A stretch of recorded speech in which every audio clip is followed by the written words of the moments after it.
Hi dear friends, welcome back to my channel. ഞാനിന്ന് നല്ല എളുപ്പത്തിൽ ചെയ്യാൻ പറ്റുന്ന ഒരു മുട്ടക്കറി റെസിപ്പിയാണ് കാണിക്കുന്നത്. ഇത് മുട്ട പൊരിച്ചിട്ടാണ് ഞാൻ ഈ ഒരു കറി ചെയ്തിരിക്കുന്നത്. അപ്പോൾ നമുക്ക് ഇതെങ്ങനെയാണെന്ന് നോക്കാം. അതിന് മുന്നേ ആദ്യമായിട്ടാണ് നിങ്ങൾ എൻ്റെ ചാനൽ കാണുന്നതെങ്കിൽ ഒന്ന് സബ്സ്ക്രൈബ് ചെയ്ത് സപ്പോർട്ട് ചെയ്യാൻ മറക്കരുത്. അതുപോലെ അടുത്ത് കാണുന്ന ബെൽ ഐക്കണിൽ ഓൾ എന്നത് മറക്കാതെ പ്രസ് ചെയ്യുക. അപ്പോഴാണ് ഞാൻ വീഡിയോസ് അപ്ലോഡ് ചെയ്യുന്ന സമയത്ത് അതിൻ്റെ നോട്ടിഫിക്കേഷൻ കറക്റ്റായിട്ട് കിട്ടുള്ളൂ. അപ്പോൾ നമുക്ക് മുട്ട പൊരിച്ച മുട്ടക്കറി എങ്ങനെയാണ് ചെയ്യുന്നതെന്ന് നോക്കാം.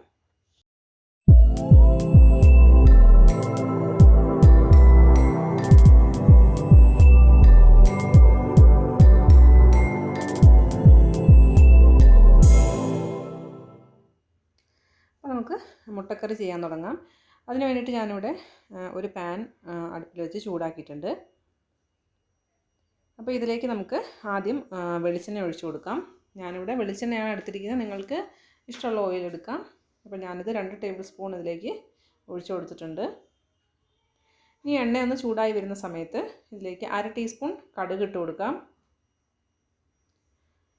അപ്പോൾ അതാ കടുക് ഇവിടെ നന്നായിട്ട് പൊട്ടി വന്നിട്ടുണ്ട്.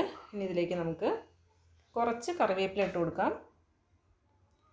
കറിവേപ്പില കൂടെ ഒന്നങ്ങ് മൂത്ത് വരുന്ന സമയത്ത് നമുക്ക് ഇതിലേക്ക് ഒരു ചെറിയ സവോള ഇതുപോലെ നീളത്തിൽ കട്ട് ചെയ്തിട്ട് കൊടുക്കാം. ഇനി ഇതിലേക്ക് ഇതുപോലെ ഒരു 15 ചുവന്നുള്ളി നീളത്തിൽ അരിഞ്ഞത് ചേർത്ത് കൊടുക്കണം. ഈ സവോളയും ചുവന്നുള്ളി ഇതുപോലെ ചെറുതായിട്ടൊന്ന് വാടി വരുന്ന സമയത്ത് ഇതിലേക്ക് 1/2 ടീസ്പൂൺ വെളുത്തുള്ളി ചതച്ചതും പിന്നെ ഒരു 1/2 ടീസ്പൂൺ ഇഞ്ചി ചതച്ചതും അതിൻ്റെ കൂടെ ഒരു 2 പച്ചമുളക് കൂടെ ചേർത്ത് കൊടുക്കാം. അപ്പോൾ അതാ ഇതെല്ലാം കൂടെ നന്നായിട്ട് ഇതുപോലെ വാടി വന്നിട്ടുണ്ട്. ഇതിലേക്ക് നമുക്ക് തക്കാളി ചേർത്ത് കൊടുക്കാം. ഞാനിവിടെ ഒരു ചെറിയ തക്കാളി ഇതുപോലെ ചെറുതായി കട്ട് ചെയ്തെടുത്തിട്ടുണ്ട്. അത് ഇതിലേക്ക് ചേർത്ത് കൊടുക്കാം. ഇനി ഇത് നന്നായിട്ടൊന്ന് വെന്ത് ഉടഞ്ഞ് വരണം. അതിന് വേണ്ടിയിട്ട് ഞാനിവിടെ ഒന്ന് മൂടി വെച്ച് കൊടുക്കുന്നുണ്ട്.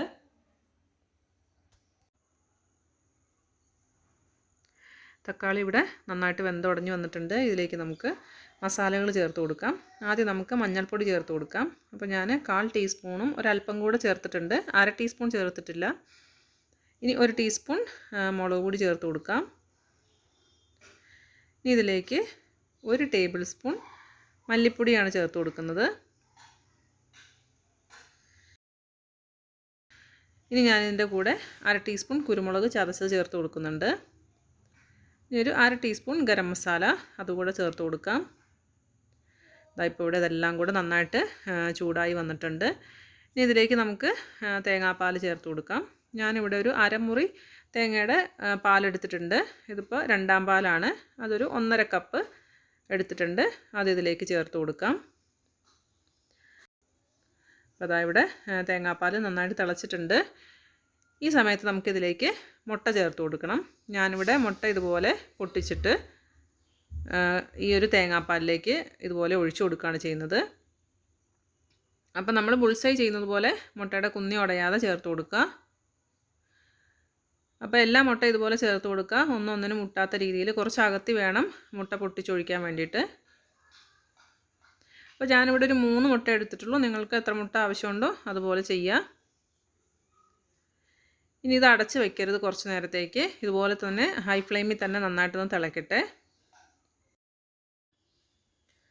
ഇതുപോലെ ആ ഒരു കുന്നിയുടെ മുകളിലേക്ക് കുറച്ച് കറി ഒഴിച്ചു കൊടുക്കുക.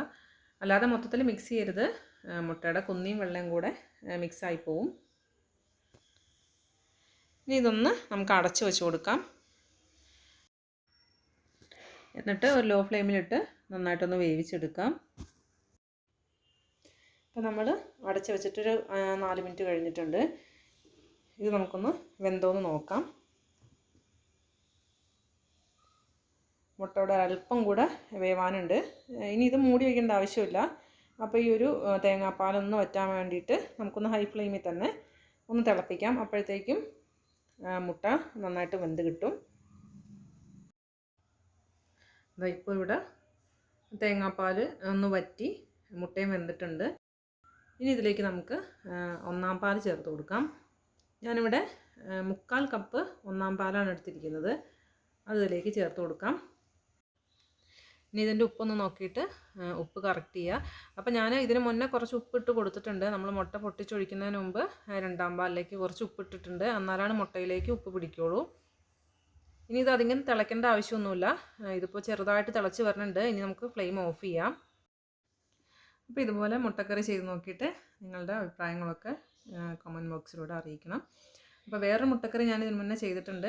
അത് നല്ല എളുപ്പത്തിൽ ചെയ്യാൻ പറ്റുന്ന ഒരു മുട്ടക്കറിയാണ്. അപ്പോൾ നിങ്ങൾക്ക് ഇഷ്ടപ്പെട്ടെന്ന് വിചാരിക്കുന്നു. നല്ലൊരു വീഡിയോ ആയിട്ട് വീണ്ടും കാണാം. Thanks for watching.